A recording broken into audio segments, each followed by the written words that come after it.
آج کی گفتگو میں ہم یہ ذکر کریں گے کہ نماز میں مطلقاً قرات کیا ہے، کہاں سے ثابت ہے اور کیا اس کی حیثیت ہے۔ اسی طرح نماز میں سورۃ الفاتحہ کا پڑھنا فرض ہے یا واجبات میں آتا ہے۔ اس طرح اس کے ساتھ سورت ملانا یہ کیا ہے، اور یہ بھی یاد رکھیں آج کی جو ہماری گفتگو ہے وہ فقط منفرد کی نماز ہے، باقی انشاءاللہ جماعت کے ساتھ نماز وہ انشاءاللہ اس کے اگلا کلپ ہم جو ہے بیان کریں گے۔ تو سب سے پہلے نماز کے اندر قرات یعنی کہ قرآن مقدس کو پڑھنا، قرات نماز کے اندر یہ فرض ہے، اور اس کا ثبوت قرآن مقدس سے ہی ملتا ہے کہ اللہ تعالیٰ فرماتے ہیں فَقْرَؤْا مَا تَيَسَّرَ مِنَ الْقُرْآنِ، کہ جو آسانی سے ہو نماز کے اندر تم اس کو پڑھو۔ تو یہ سے فرض ثابت ہوا کہ مطلقاً قرات فرضیت کا درجہ رکھتا ہے۔ اب یہ آج سے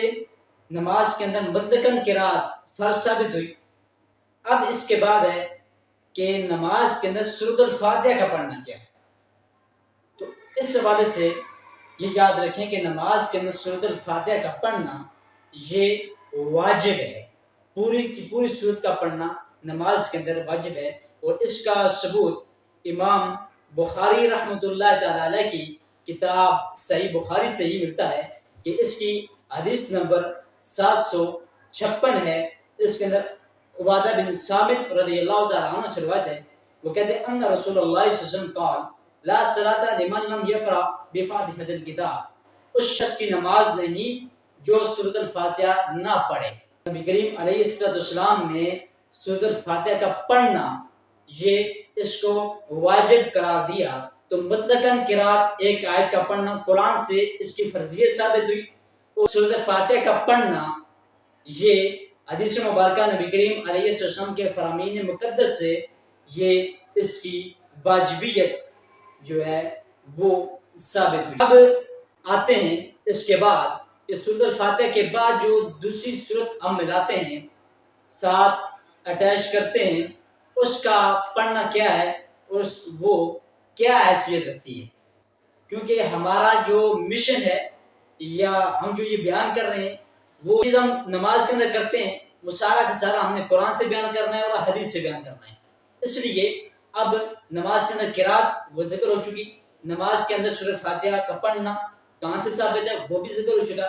اب ہے کہ نماز کے اندر سورۃ فاتحہ کے بعد جو دوسری سورت ساتھ اور سورت ملائی جاتی ہے اس کا پڑھنا کیا ہے۔ اب یہ میرے پاس جامع ترمذی شریف ہے اور اس کی حدیث نمبر 225 ہے، اور اس کے راوی حضرت ابو سعید رضی اللہ تعالیٰ عنہ ہیں، وہ کہتے ہیں کہ لا صلاۃ لمن لم یقرأ بالحمد وسورۃ فی فریضۃ او غیرہا، کہ حضرت ابو سعید خدری رضی اللہ تعالیٰ عنہ فرماتے ہیں کہ لا صلاۃ لمن لم یقرأ بالحمد، اس شخص کی نماز نہیں جو نماز کے اندر سورۃ الفاتحہ نہ پڑھے۔ آگے فرماتے ہیں وسورۃ، اور ساتھ کوئی اور سورت بھی نہ ملائے تو اس شخص کی نماز نہیں ہے۔ لا صلاۃ، اس شخص کی نماز نہیں جس نے سورۃ فاتحہ نہ پڑھی، اس شخص کی نماز نہیں جس نے سورۃ فاتحہ کے ساتھ کوئی اور سورت کو اٹیچ نہ کیا، تو ایسے شخص کی نماز نہیں ہے۔ آگے فرماتے ہیں فی فریضۃ، چاہے وہ فرض نماز ہے، او غیرہا، یا فرض کے علاوہ کوئی اور نماز ہے، سنت ہے، واجب ہے یا نفل ہے، کوئی بھی نماز ہے، سورۃ فاتحہ کے بعد اس کسی بندے نے آگے سورت نہ ملائی تو اس شخص کی نماز قابل قبول نہ ہوگی۔ ہاں فرض کی تیسری رکعت ہے یا چوتھی رکعت ہے، اس کے اندر جو ہے وہ اختیار ہے کہ وہ بندہ پڑھتا ہے یا نہیں پڑھتا، اس کے اندر یہ واجب کے زمرے میں نہیں ہے۔ اس حوالے سے ہم انشاءاللہ مستقل ایک کلپ آپ کے سامنے رکھیں گے۔ تو یہاں تک ذکر ہوا کہ نماز کے اندر سورۃ فاتحہ اور اس کے بعد سورۃ فاتحہ کے بعد کوئی اور سورت ملانا جو ہے یہ واجب ہے، تو مطلقاً قرات فرض ہے۔ اب کچھ لوگ کہتے ہیں کہ پہلے سے بندہ اختیار کر لے کہ میں نے کون سی سورت پڑھنی ہے، یا اس کو وہ واجب شمار کرتے ہیں۔ تو اس حوالے سے میرے پاس یہ مشکات شریف کی حدیث سے مبارکہ ہے، اور یہ جامع ترمذی شریف کے اندر بھی ہے، اور اس کے اندر جو باب ہے وہ باب آپ کو سکرین میں نظر آ رہا ہے۔ تو یہاں پر